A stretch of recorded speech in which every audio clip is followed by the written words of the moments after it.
Olá, eu sou Fernanda Borges, zootecnista, e hoje eu vou conversar um pouquinho com você sobre estação de monta na pecuária de corte. Você já teve dúvidas sobre qual a melhor época para começar a inseminar suas vacas? Então pega papel e caneta que eu vou te dar 5 dicas para você conseguir definir o início da sua estação de monta. A primeira dica é: pense qual é a previsão de parto das vacas. Se você já fez a estação de monta aí o ano passado, provavelmente o médico veterinário que te assiste fez o diagnóstico de gestação e te deu ali a previsão de parto das vacas. Então pegue essas informações, compile esses dados e anote junto quais são as vacas que têm previsão de parto em cada mês.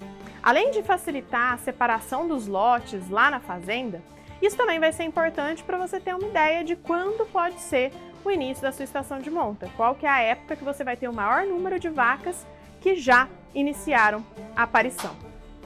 O segundo ponto que você tem que observar aí na sua fazenda é qual que é o período de espera voluntário que o seu médico veterinário recomenda. O PEV, ele nada mais é do que o intervalo que vai do parto até a próxima cobrição. Pode ser uma cobrição por monta natural, né, por touro, ou então a própria inseminação ou a inseminação artificial em tempo fixo. Ela pode variar aí de 30 até 60 dias, vai depender da conduta e da técnica que o seu veterinário utiliza. O terceiro ponto que você tem que observar aí na sua fazenda é qual que é o planejamento nutricional, a alimentação que você oferece para essas vacas. Um fator importantíssimo para a melhora dos indicadores reprodutivos na fazenda é justamente a condição corporal das vacas no momento da inseminação, mas também depois que a inseminação é realizada. Então pense bem, se as suas vacas estão aí num regime alimentar extensivo, a única fonte nutricional que elas consomem é a pastagem, a forrageira, é importante você se preparar, porque elas vão parir provavelmente no final da estação seca do ano. E aí elas não vão ter uma condição corporal adequada para parir, se recuperar fisiologicamente e emprenhar de novo logo na sequência. Então, pense bem em qual planejamento alimentar é necessário para que as vacas tenham um score de condição corporal adequado no parto e também para que elas tenham um bom score no momento da IATF e depois da IATF também.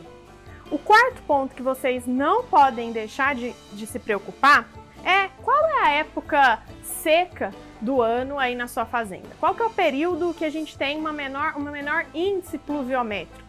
Por que isso é importante? Porque a gente já sabe que aqueles bezerros que nascem no período seco, eles têm uma menor taxa de mortalidade no pré-desmama.